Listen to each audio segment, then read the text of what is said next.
चलिए आज बात करते हैं इलेक्ट्रिक करंट पे। आप अपने आसपास जो भी अप्लायंसेस देखते हैं, इलेक्ट्रिकल अप्लायंसेस देख रहे हैं, सारे फंक्शन करता है इलेक्ट्रिक करंट पे। चाहे रेफ्रिजरेटर हो या फिर एसी हो या फिर टेलीविजन सेट हो या फिर ग्लोइंग बल्ब हो या इलेक्ट्रिक फैन हो, कुछ भी हो, या फिर जिसमें आप इस वीडियो को देख रहे हैं, या तो ये कंप्यूटर सिस्टम होगा या फिर मोबाइल फोन होगा, सब कुछ फंक्शन करता है इलेक्ट्रिक करंट पे। तो इस लिहाज से आप कह सकते हैं कि इलेक्ट्रिक करंट जो है मॉडर्न सिविलाइजेशन का बैकबोन है। तो इस हिसाब से देखा जाए तो इलेक्ट्रिक करंट बहुत इंपॉर्टेंट है और इसे जानना हमारे लिए सिर्फ कोर्स के पॉइंट ऑफ व्यू से ही नहीं बल्कि और भी बहुत सारे तरीकों से ये बहुत ही इंपॉर्टेंट है। इलेक्ट्रिक करंट को बेसिकली दो कैटेगरी में कैटेगराइज किया जाता है, पर अभी फिलहाल तो हम इसके बेसिक्स के बारे में बात करेंगे। वो दो कैटेगरीज है alternating current and direct current. तो हमारा कंसंट्रेशन, चूंकि ये शुरुआती वीडियोस है, तो हमारा कंसंट्रेशन सिर्फ डायरेक्ट करंट पे रहेगा। डायरेक्ट करंट मतलब जो करंट सिर्फ एक ही डायरेक्शन में फ्लो करे, वो अपना डायरेक्शन को चेंज ना करे। तो इलेक्ट्रिक करंट पढ़ते हुए ये मैं बिल्कुल ही क्लेम नहीं करूंगा कि आपको मैं एक ही वीडियो में सब कुछ बता सकता हूं या समझा सकता हूं, या किसी भी टॉपिक के लिए पॉसिबल नहीं है। बहुत सारे लोग बहुत कुछ क्लेम करते हैं, I am not going on that. So ये पॉसिबल नहीं है। बहुत सारे सवाल डेफिनेटली इस वीडियो के बाद आपके मन में आएंगे, तो उन सवालों को आप अनहेजिटेटिंगली आप कमेंट सेक्शन में लिख सकते हैं। मैं कोशिश करूंगा जो कि बेसिक सवाल जो राइज करता है मन में, उन सबको मैं क्लियर आउट कर सकूं। सबसे पहला, जैसे कि इलेक्ट्रिक करंट, इसे पहले हमने पढ़ा था स्टैटिक इलेक्ट्रिसिटी। स्टैटिक इलेक्ट्रिसिटी में क्या होता था कि चार्जेस जो है वो स्टैटिक रहा करते थे। जैसे कि एक स्फीयर है, मान ले एक कंडक्टर है, स्फेरिकल कंडक्टर, इसमें कुछ चार्ज दिया गया, फॉर एग्जांपल पॉजिटिव चार्ज दिया गया। आप फिर से ये ना पूछे कि पॉजिटिव चार्ज कैसे दिया जाता है कंडक्टर में, यहां से इलेक्ट्रॉन बाहर निकाल दे तो ये पॉजिटिवली चार्ज बन जाता। तो इसे अगर चार्ज दिया जाए कुछ, तो वो चार्ज इसके सरफेस पे रिसाइड करता है। तो सरफेस पे रिसाइड करता है, ये मूव नहीं करता है। For a brief period of time definitely ये मूव करेगा। आप अगर यहां इसे चार्ज प्रोवाइड करेंगे तो वो चार्ज यहां डिस्ट्रीब्यूटेड होगा। ये चार्ज मूव करते हुए अपने आप को डिस्ट्रीब्यूट करेगा, इवनली डिस्ट्रीब्यूट करेगा, और ये एक इक्विपोटेंशियल बनेगा। इस तरह से अपने आप को ये डिस्ट्रीब्यूट कर लेगा। So for a brief period of time वो चार्ज मूव करता है, लेकिन फॉर अ लॉन्गर पीरियड, लंबे समय तक ये मूव नहीं करता है चार्जेस। तो इसे हम स्टैटिक इलेक्ट्रिसिटी के कैटेगरी में रखते हैं। स्टैटिक चार्ज कहते हैं हम इसे। लेकिन जब चार्ज एक लंबे समय के लिए फ्लो करे, या फिर कहें एक इतने समय के लिए फ्लो करे जो कि हमें कंसीडर करना होगा, कंसीडरेबल टाइम के लिए अगर फ्लो करे, तो हम उसे स्टैटिक इलेक्ट्रिसिटी के कैटेगरी में नहीं बल्कि करंट इलेक्ट्रिसिटी के कैटेगरी में रखते हैं। और उस तरह के फ्लो को हम कहते हैं करंट। किसी भी तरह से मान लें बहुत सारे चार्जेस है एक जगह पे, बहुत सारे, और ये चार्जेस जो है ये मूव कर रहा है एक सर्टेन डायरेक्शन में, ये मूव कर रहा है। तो हम यहां इन चार्जेस के जो मूवमेंट है इसे हम कहते हैं इलेक्ट्रिक करंट। सिंपल एग्जांपल से शुरू करते हैं। मोस्टली इलेक्ट्रिक करंट जो शुरुआती समय में आप इसका एग्जांपल्स देखेंगे या इसे समझेंगे, तो मोस्टली वो होगा एक कंडक्टर के अंदर जो चार्जेस फ्लो करता है, ड्यू टू दैट जो इलेक्ट्रिक करंट यहां क्रिएट होता है, उसके बारे में हम इनिशियली बात करते हैं। मैं फिर से बता दूं, इलेक्ट्रिक करंट जो है चार्ज का फ्लो है। कहीं भी अगर चार्ज फ्लो करे तो हम कहते हैं वहां पर इलेक्ट्रिक करंट है। तो अब हम एग्जाम्पल के तौर पे कंडक्टर को कंसीडर करते हुए चलेंगे। कंडक्टर में चार्ज का फ्लो होगा और हम देखेंगे कि हम करंट किसे कहते हैं और उस करंट को कैसे हम डिफाइन करते हैं, और तरह तरह के सवाल भी वहां से आएंगे और उन सब सवालों को हम क्लियर आउट करने का कोशिश करेंगे। अगर कुछ सवाल रह जाता है तो जैसे कि मैंने कहा कि आप अनहेजिटेटिंगली कमेंट सेक्शन में लिख सकते हैं। अब चार्जेस जो फ्लो करेंगे बिना किसी कारण का, बिना किसी कॉज का या बिना किसी सोर्स का, तो वो मूव नहीं कर सकता है। जैसे कि एक कहीं पर अगर चार्जेस है तो ये ऐसे ही अपने ही मन से यहां मूव करने तो नहीं लगेगा। तो इसके लिए हमें कुछ ऐसा सिचुएशन क्रिएट करना होगा जिससे कि चार्जेस का फ्लो हो। जैसे कि हमने एक एग्जांपल लिया कि एक जगह पे हमने पॉजिटिव चार्जेस का सोर्स रखा, बहुत सारे पॉजिटिव चार्जेस, बहुत सारे, एक बड़ा सा सोर्स पॉजिटिव चार्ज का, और एक नेगेटिव चार्ज का सोर्स रखा। तो हमें पता है पॉजिटिव चार्ज से नेगेटिव चार्ज की तरफ इलेक्ट्रिक फील्ड लाइंस कुछ ऐसे इलेक्ट्रिक फील्ड लाइंस बनेंगे और इलेक्ट्रिक फील्ड बनेगा पॉजिटिव चार्ज से नेगेटिव चार्ज की तरफ।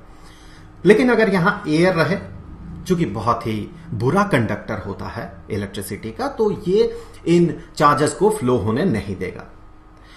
अब क्या किया जाए, इन दोनों सोर्सेस के बीच अगर हम रख देते हैं एक कंडक्टर को, तो एक कंडक्टर को यहां रखा गया।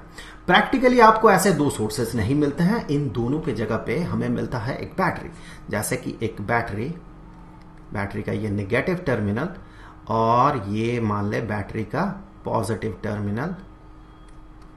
तो अगर बैटरी को हम इस तरह से, बैटरी के दोनों टर्मिनल्स को हम इस तरह से एक कंडक्टर के साथ, एक गुड कंडक्टर, इलेक्ट्रिसिटी का गुड कंडक्टर, एक मेटालिक मान ले सिलेंडर, उसके साथ जोड़ देते हैं, तो यहां इलेक्ट्रॉन्स जो है वो इस तरह से फ्लो करते हुए यहां पर पहुंचेगा और ये इलेक्ट्रॉन्स जो है वो ऐसे ये फ्लो करते हुए ऐसे इस पॉजिटिव टर्मिनल में आके समा जाएगा और यहां पर हमें दिखेगा करंट। तो बेसिकली प्रैक्टिकल टर्म पे अगर बात करें तो करंट हमें ऐसे दिखते हैं। चीजों को जस्ट सिंप्लीफाई करने के लिए या सिंपल रखने के लिए हमने एक सिचुएशन ऐसा कंसीडर किया। ये एक बहुत बड़ा सोर्स है पॉजिटिव चार्ज का, ये एक बहुत बड़ा सोर्स है नेगेटिव चार्ज का। अब यहां पर होगा क्या, ये जो है ये एक मेटालिक कंडक्टर है, मान ले बीच में रखा गया है। मेटालिक कंडक्टर करंट को अलाउ करता है फ्लो करने में, अपने अंदर से फ्लो करने में। ऐसा क्यों होता है, इसके पीछे का जो रीजन है ये आपको पता है, पिछले चैप्टर्स में आपने पढ़ा था। इसके पीछे का रीजन जो है वो ये है कि इसके अंदर होते हैं बहुत सारे फ्री इलेक्ट्रॉन्स, बहुत सारे फ्री इलेक्ट्रॉन्स। फ्री इलेक्ट्रॉन्स क्या होते हैं, वैसे इलेक्ट्रॉन्स जो अपने न्यूक्लियस के साथ स्ट्रांगली बाउंड नहीं है। आप कह सकते हैं बाउंड ही नहीं है।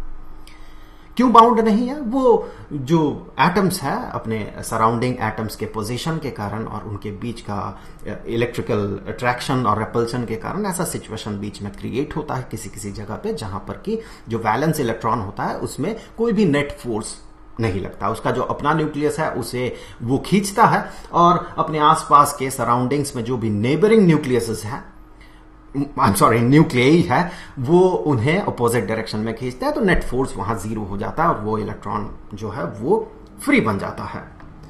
तो अगर यहां पर अब आप देखें कि ये जो पॉजिटिव चार्जेस का सोर्स है ये इस पे एक फोर्स अप्लाई करेगा, किस डायरेक्शन में, इस डायरेक्शन में, ये खींचेगा अपने तरफ, और ये नेगेटिव चार्जेस जो है इसे रिपेल करेगा उसी डायरेक्शन में। तो इस पे एक नेट फोर्स इस डायरेक्शन में अप्लाई होगा। सारे के सारे इलेक्ट्रॉन्स में, फ्री इलेक्ट्रॉन्स में एक नेट फोर्स ऐसे अप्लाई होगा।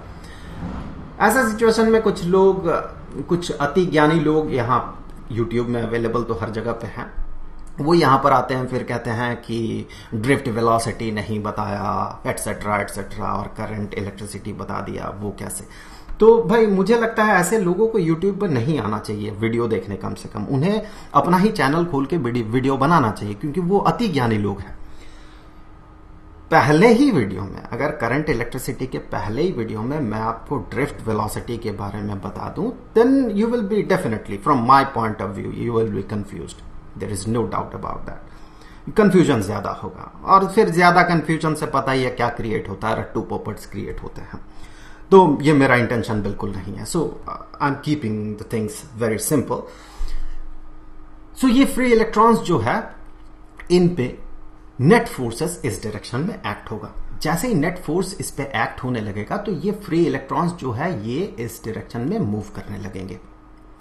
जैसे यहां से ये फ्री इलेक्ट्रॉन्स आगे बढ़ने लगेंगे तो वैसे ही यहां जो सोर्स है यहां इलेक्ट्रॉन्स इस जगह को भर देगा और यहां से इलेक्ट्रॉन बाहर निकल जाएगा, इस सोर्स में पहुंच जाएगा।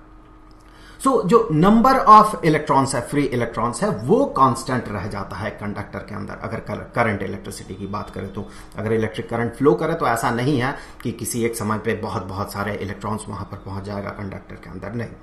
जो नंबर ऑफ फ्री इलेक्ट्रॉन्स है ये हमेशा सेम रहेगा और इसके कारण होता यह है कि इसका जो नेट चार्ज है, नेट चार्ज कंडक्टर का, ये नेट चार्ज जीरो ही रह जाता है। यहां भी आपके मन में सवाल आ सकता है कि इतने सारे फ्री इलेक्ट्रॉन्स है तो ये तो नेगेटिवली चार्ज होना चाहिए। भाई वो फ्री इलेक्ट्रॉन्स है, एक्स्ट्रा इलेक्ट्रॉन्स नहीं है। जितने प्रोटॉन्स है उतने ही इलेक्ट्रॉन्स है। ये अनचार्ज्ड एक बॉडी हमने यहां पर इंसर्ट किया था। ये जो बॉडी था ये एक अनचार्ज्ड बॉडी था। फ्री इलेक्ट्रॉन्स है लेकिन वो एक्स्ट्रा इलेक्ट्रॉन नहीं है, उसके रेस्पेक्टिव प्रोटॉन्स भी वहां पर अवेलेबल है, लेकिन बात यह है कि वो फ्री है, इसीलिए हम उन्हें इस तरह से ड्रॉ कर रहे हैं। सो नेट चार्ज हमेशा 0 रह जाता है, क्योंकि जितने इलेक्ट्रॉन्स यहां से बाहर निकल के यहां आएगा उतने ही इस सोर्स से अंदर चला जाएगा। सो नेट चार्ज यहां 0 होगा हमेशा। लेकिन चार्जेस जो है, इलेक्ट्रॉन्स जो है, वो इस डायरेक्शन में फ्लो करने लगेंगे। इसी फ्लो को हम कहते हैं करंट। बेसिकली अगर आप स्ट्रिक्ट मैनर में कन्वेंशनल करंट की बात करें तो उसका डायरेक्शन अपोजिट होता है। हम सिर्फ बात कर रहे हैं कि चार्ज के फ्लो का। आगे चल के हम चलिए देख लेंगे कि कन्वेंशनल करंट क्या है और इलेक्ट्रॉनिक करंट क्या है। इस तरह के करंट को, इलेक्ट्रॉन का जो फ्लो है उस डायरेक्शन में जो करंट है उसे मॉडर्न डे में इलेक्ट्रॉनिक करंट कहा जाता है, करंट ड्यू टू इलेक्ट्रॉन्स। लेकिन कन्वेंशनल करंट जो है वो, उसका जो डायरेक्शन है उसका डायरेक्शन अपोजिट माना जाता है। उसका डायरेक्शन इस डायरेक्शन में होगा। भले ही इलेक्ट्रॉन इस डायरेक्शन में प्रैक्टिकली मूव करे, लेकिन करंट का डायरेक्शन उसके अपोजिट डायरेक्शन में माना जाता है। ये माना जाता है कि करंट का डायरेक्शन जो है वो पॉजिटिव चार्जेस के मूवमेंट के डायरेक्शन में है। लेकिन यहां तो नेगेटिव चार्ज मूव कर रहा, पॉजिटिव चार्ज तो मूव नहीं कर रहा। नेगेटिव चार्ज मूव करने से एक सर्टेन डायरेक्शन में, इस डायरेक्शन में बाईं ओर, दाहिने से बाईं ओर, अगर नेगेटिव चार्जेस मूव करे तो जो इफेक्ट बनेगा वही इफेक्ट बनेगा अगर उतने ही अमाउंट का पॉजिटिव चार्ज अपोजिट डायरेक्शन में मूव करे। पॉजिटिव और नेगेटिव का तो यही फीचर है। नेगेटिव चार्ज जिस तरह का इफेक्ट डालेगा, पॉजिटिव चार्ज उसका उल्टा इफेक्ट डालता है। तो अगर negative charge from right hand side to left hand side जाए तो जो इफेक्ट ये बनाएगा, वही अगर पॉजिटिव चार्ज उल्टे डायरेक्शन में, that mean left hand side से अगर राइट हैंड साइड की तरफ जाए तो वही इफेक्ट बनाएगा। तो आप यहां पर इंटरचेंजेबली ये मान सकते हैं कि अगर मान ले एक सर्टन क्रॉस सेक्शन में, इतने ही क्रॉस सेक्शन में हमने 1 सेकंड देखा और हमने देखा कि यहां से इस डायरेक्शन में इस क्रॉस सेक्शन को क्रॉस करते हुए, मान लेते हैं एग्जांपल के तौर पे कि -1 कूलम चार्ज जो है पास किया। कितने समय में? 1 सेकंड में हमने ये देखा। तो हम ये कह सकते हैं कि इतना इलेक्ट्रॉन 1 सेकंड में अगर इस डायरेक्शन में फ्लो करे, दैट इज सेम एज अगर पॉजिटिव चार्ज उल्टे डायरेक्शन में, कितना positive charge? +1 coulomb positive charge 1 second में उल्टे डायरेक्शन में फ्लो करे। दोनों का इफेक्ट सेम होगा। तो आप ये इंटरचेंजेबली मान सकते हैं कि जो करंट है वो करंट का डायरेक्शन ये है, और वो करंट कैसा करंट है? पॉजिटिव चार्ज का फ्लो है। तो इस तरह से आप इंटरचेंजेबली मान सकते हैं, एक इलेक्ट्रॉनिक करंट है, दूसरा कन्वेंशनल करंट है। सो हम इसे नॉर्मली इलेक्ट्रॉनिक करंट कहते हैं। मैं इन शॉर्ट लिख रहा हूं, इलेक्ट्रॉनिक करंट कहते हैं इस तरह के करंट को। इलेक्ट्रॉन के फ्लो को अगर हम करंट के तौर पे रिप्रेजेंट करते हैं तो वही, अगर पॉजिटिव चार्ज के फ्लो को हम करंट मानते हैं तो इसे हम कन्वेंशनल करंट कहते हैं। हम नॉर्मली कन्वेंशनल करंट की ही बात करते हैं जब करंट इलेक्ट्रिसिटी पे चर्चा करते हैं। यहां पर कुछ मुद्दे और भी है जो आपके मन में सवाल के तौर पे आ सकता है कि हमने स्टैटिक इलेक्ट्रिसिटी में ये पढ़ा था कि अगर कोई भी कंडक्टर हो, कंडक्टिंग मटेरियल हो, उसे अगर एक्सटर्नल इलेक्ट्रिक फील्ड में रखा जाता, जैसे यहां भी इलेक्ट्रिक फील्ड बन रहा था from positive charge to negative charge, इस तरह का इलेक्ट्रिक फील्ड बन रहा था। तो अगर एक्सटर्नल इलेक्ट्रिक फील्ड में रखा जाता है एक कंडक्टर को, तो उस कंडक्टर के अंदर जो भी फ्री इलेक्ट्रॉन्स होते हैं वो अपने आप को कुछ इस तरह से अरेंज कर लेता है, कुछ ऐसे। उसके कारण यहां पर पॉजिटिव चार्जेस बन जाते हैं कि यहां अंदर जो है नेट इलेक्ट्रिक फील्ड जो है वो 0 बनता है। कंडक्टर के अंदर इलेक्ट्रिक फील्ड हमेशा 0 बनता है। लेकिन यहां तो हम ये देख रहे हैं कि यहां पर इलेक्ट्रिक फील्ड यहां एग्जिस्ट कर रहा है, और उसी इलेक्ट्रिक फील्ड के कारण, कांस्टेंट इलेक्ट्रिक फील्ड के कारण, ये सारे फ्री इलेक्ट्रॉन्स एक सर्टेन डायरेक्शन में मूव कर रहे हैं। तो वो इलेक्ट्रिक फील्ड एग्जिस्ट क्यों कर रहा है? अब ध्यान से देखिए, यहां जो कंडक्टर की बात हम कर रहे थे स्टैटिक इलेक्ट्रिसिटी में, यहां पर यह कंडक्टर स्टैंड अलोन कंडक्टर था। मतलब क्या है? मतलब ये किसी सोर्स के साथ जुड़ा हुआ नहीं था। इलेक्ट्रॉन्स यहां पर पहुंच के अब ये बाहर नहीं जा सकता है। यहां पर पॉजिटिव चार्जेस हैं तो कुछ नेगेटिव चार्जेस आके इन जगह को भर नहीं सकता है। वहीं पर अगर आप इसे एक सोर्स के साथ जोड़ देते हैं, पॉजिटिव चार्जेस के सोर्स के साथ, तो होगा ये, यहां पर नेगेटिव चार्जेस के सोर्स, तो होगा ये सारे नेगेटिव चार्ज बाहर निकल जाएंगे। जैसे ही नेगेटिव चार्जेस बाहर निकल गए यहां से, तो इलेक्ट्रिक फील्ड जीरो नहीं रहेगा यहां पर। यहां भी negative charges in positive charges के जगह को अगर भर ले तो यहां अंदर इलेक्ट्रिक फील्ड जीरो नहीं रहेगा। इसीलिए कंडक्टर जब एक सोर्स के साथ जुड़ा हुआ रहता है, चार्ज के सोर्स के साथ जुड़ा हुआ रहता है, तो उसके अंदर जो इलेक्ट्रिक फील्ड है वो जीरो नहीं बनता है। तो आई होप कि आपके मन में ये जो सवाल है ये क्लियर आउट हो चुका होगा। और ये कांस्टेंट इलेक्ट्रिक फील्ड ही रिस्पॉन्सिबल होता है इन फ्री इलेक्ट्रॉन्स को मूव करवाने में, और उसी के मूवमेंट को हम इलेक्ट्रॉनिक करंट कहते हैं। और उसी के अपोजिट डायरेक्शन में हम मानते हैं कि कन्वेंशनल करंट है, और हम बात करेंगे हमेशा आगे कन्वेंशनल करंट पे ही। अब हम चलिए करंट को डिफाइन कर लेते हैं। करंट को डिफाइन करने के लिए एक बार मैं क्या करता हूं, यहां पर एक कंडक्टर ड्रॉ कर लेता हूं। थोड़ा प्रैक्टिकल सेंस में अभी हम लोग ड्रॉ करेंगे इसे। सो एक conductor, cylindrical conductor, cylindrical metallic body एक मान ले, कुछ ऐसा, और इसे हम जोड़ देंगे एक सोर्स के साथ। सोर्स मतलब चलिए एक बैटरी के साथ हम जोड़ देंगे। तो अब इसे हमने जोड़ दिया एक बैटरी के साथ, बैटरी के पॉजिटिव टर्मिनल के साथ इधर और नेगेटिव टर्मिनल के साथ अपोजिट साइड को हमने ऐसे जोड़ दिया। इससे होगा क्या, यहां पर पॉजिटिव पोटेंशियल बनेगा, क्योंकि देखिए ये पॉजिटिव साइड है और ये नेगेटिव साइड है, तो यहां पर नेगेटिव पोटेंशियल बनेगा, पॉजिटिव और negative potential. So electric field lines कुछ ऐसे फ्लो होंगे, पॉजिटिव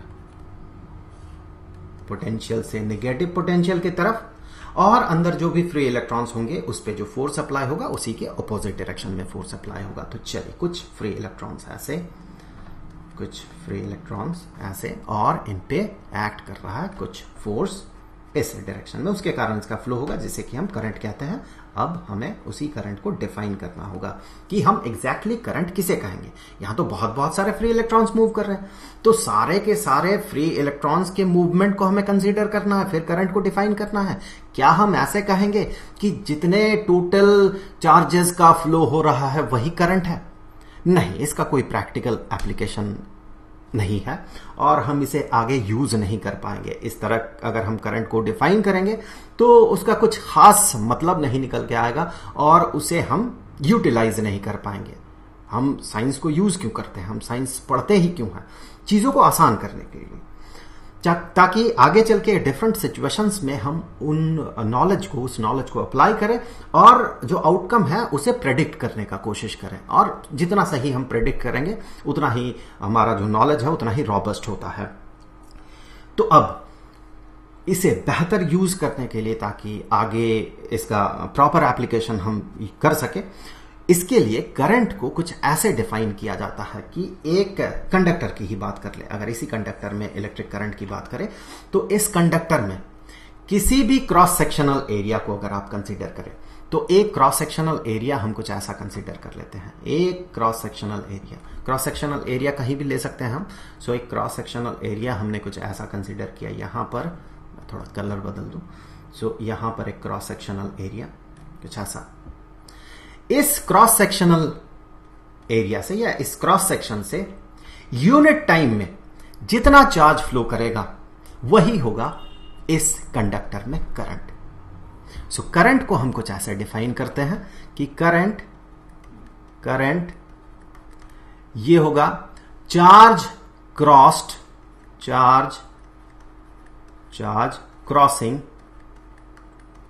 इन शॉर्ट मैं लिख रहा हूं charge crossing through any cross section divided by time taken. हम इसे ऐसे भी कह सकते हैं charge crossing through any cross section per unit time.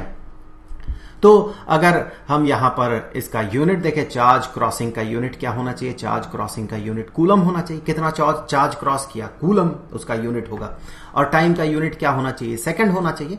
तो करंट का जो एसआई यूनिट होता है, यहां हम एसआई यूनिट की बात कर रहे हैं दोनों ही, तो करंट का जो एसआई यूनिट होता है, ये एसआई यूनिट होता है कूलम पर सेकेंड। सो ये जो बात कर रहे हैं हम एसआई यूनिट की बात कर रहे हैं और इसी को हम कहते हैं एम्पियर। इसे हम ए से डिनोट करते हैं। ए stands for ampere. So 1 ampere का मतलब होता है कि एक कूलम चार्ज किसी भी क्रॉस सेक्शन से अगर क्रॉस करे 1 सेकंड में तो वो बन जाता है 1 एम्पियर। तो यहां पर आप देखें कि क्रॉस सेक्शन हमने आर्बिट्रेरली इसे चूज किया। तो इस क्रॉस सेक्शन से मान ले 1 सेकंड में अगर 1 कूलम चार्ज पास होगा तो हम कहेंगे कि वहां जो करंट है वो 1 एम्पियर का है। लेकिन अगर क्रॉस सेक्शन हम कहीं भी कंसीडर कर ले, मान लेते हैं हमने क्रॉस सेक्शन जो कंसीडर किया यहां पर कंसीडर किया, तो क्रॉस सेक्शन यहां पर कंसीडर करने से भी अगर हम करंट को मेजर करें इससे भी, तो क्या सेम करंट हमें मिलेगा? बिल्कुल हाँ, करंट जो है वो सेम रहेगा, चाहे आप क्रॉस सेक्शन यहां पर कंसीडर करें या आप क्रॉस सेक्शन यहां पर कंसीडर करें, करंट सेम मेजर्ड होगा, करंट सेम रहेगा दोनों ही केस में। मतलब कि इस क्रॉस सेक्शन से 1 सेकंड में जितना चार्ज क्रॉस करेगा, इस क्रॉस सेक्शन से भी 1 सेकंड में उतना ही चार्ज क्रॉस करेगा। तो करंट यहां पर जितना होगा और करंट यहां पर जितना होगा, ये दोनों, मैं करंट के लिए CUR लिख देता हूं। सो करंट दोनों ही जगह पे जो है ये सेम होगा। रीजन क्या है इसका? आप इस लॉजिक को आगे चल के किरशॉफ्स फर्स्ट रूल जो है, जो कि है जंक्शन रूल, वहां आप यूज करेंगे। रीजन क्या है इसका? अगर आप एटॉमिक लेवल पे देखें तो इसके पीछे का रीजन क्या है? आप देखिए, ये जो कंडक्टर है ये कंडक्टर अनचार्ज्ड है।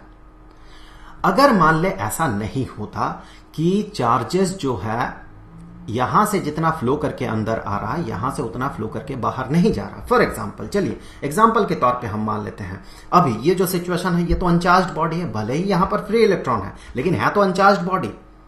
यहां पर आप अगर 2-3 और फ्री इलेक्ट्रॉन्स डाल देंगे तब इस रीजन में जो है ये नेगेटिव चार्ज आ जाएगा एक्स्ट्रा, अगर एक्स्ट्रा इलेक्ट्रॉन आप डाल सकते हैं तो। अब यहां अगर मान लेते हैं कि 5 इलेक्ट्रॉन्स अंदर आते हैं, 1 2 3 4 5, मतलब यहां से अंदर आया 5 इलेक्ट्रॉन्स और यहां से बाहर निकला सिर्फ 1 इलेक्ट्रॉन, तो देखिए 4 इलेक्ट्रॉन्स जो है ये 4 इलेक्ट्रॉन्स हो जाएंगे एक्स्ट्रा एक सर्टेन पॉइंट ऑफ टाइम में। इसी तरह से ये अगर कंटिन्यू होते जाए तो बहुत सारे एक्स्ट्रा फ्री इलेक्ट्रॉन्स यहां पर आ जाएंगे। तो यहां ये जो रीजन है ये रीजन निगेटिवली चार्ज्ड रीजन बन जाएगा, जो कि प्रैक्टिकली पॉसिबल नहीं है। कितनी देर तक ये होगा? कितना जमावड़ा होगा इलेक्ट्रॉन का एक ही जगह में? अब आप पूछेंगे क्यों नहीं होगा? इसके पीछे का अगर एग्जैक्ट रीजन देखें तो आप देखें, अगर कभी भी ऐसा होता है कि कुछ एक्स्ट्रा इलेक्ट्रॉन यहां पर आ गया इस रीजन में, इस रीजन की बात कर रहे हैं हम, कोई भी आप रीजन कंसिडर कर लें, तो इस रीजन में अगर कभी भी कुछ भी एक्स्ट्रा इलेक्ट्रॉन आ जाता है, फॉर एग्जाम्पल मान लेते हैं कुछ एक्स्ट्रा इलेक्ट्रॉन्स यहां पर आ गए किसी भी तरह से, तो अब ये रीजन जो है ये तो निगेटिवली रीजन बन गया, ये वाला रीजन। ये क्या करेगा? इधर से इलेक्ट्रॉन्स को आने से रोकेगा, लेकिन सारे के सारे इलेक्ट्रॉन्स में तो इलेक्ट्रिक फोर्स यहां पर अप्लाई हो रहा है, electrostatic force due to the source, due to the battery. So अब आप ये देखें कि यहां जो फोर्सेस है, इलेक्ट्रोस्टैटिक फोर्स हर इलेक्ट्रॉन पे तो लग रहा है, हर इलेक्ट्रॉन पे बराबर लग रहा है, और ये यहां से बाहर तो निकलने का कोशिश कर रहे हैं और निकलेंगे भी, लेकिन ये निगेटिव रीजन में है, रीजन बना रहा है, इसी के कारण ये इधर से इलेक्ट्रॉन्स को अंदर आने से रोकेगा। तो सिचुएशन क्या होगा? कुछ एक्स्ट्रा इलेक्ट्रॉन्स यहां बन गया था, आ गया था, जो कि पॉसिबल नहीं है, हमने ऐसा कंसीडर कर लिया। अगर आ जाता है तो क्या होगा? तो कुछ आ गया था, इसके कारण ये अंदर आने से इलेक्ट्रॉन्स को रोकेगा लेकिन बाहर जाने से रोकेगा नहीं। तो यहां से इलेक्ट्रॉन्स जो है वही एक्स्ट्रा इलेक्ट्रॉन्स बाहर निकल जाएंगे उस रीजन से।